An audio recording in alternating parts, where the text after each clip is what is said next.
Matthew Parker, De Antiquitate Britannicae Ecclesiae, Episode 4.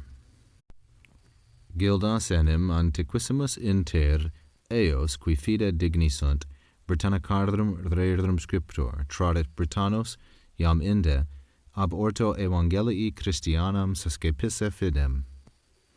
Parker continues, talking about how old the church in Britain is, for, he says, Gildas antiquissimus, the most ancient, inter eos, among those qui digni sunt, among those who are deserving of trust, deserving of credibility.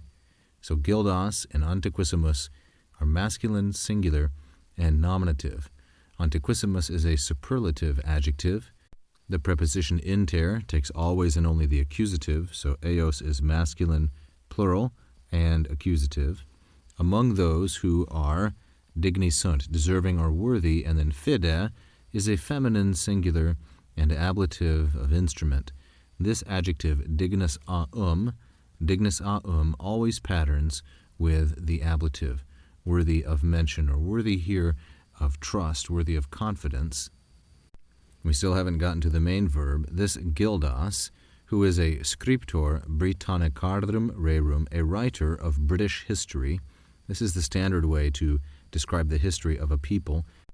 We use an adjective like Britannicarum, and then we use a plural form of the fifth declension noun res, rei, which is feminine. For example, the recording of Augustus's deeds, the very famous record, is called the res gestae.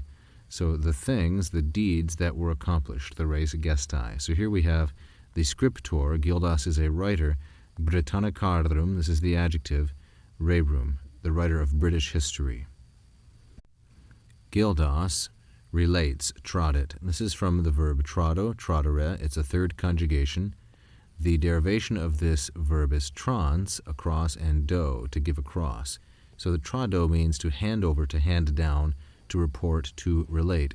For Gildas, the most ancient, this author, he reports that, and now tradet introduces oratio obliqua, indirect discourse, the subject of which is this accusative Britannos, in the masculine plural and accusative, and the verb of which is the perfect infinitive suscepisse.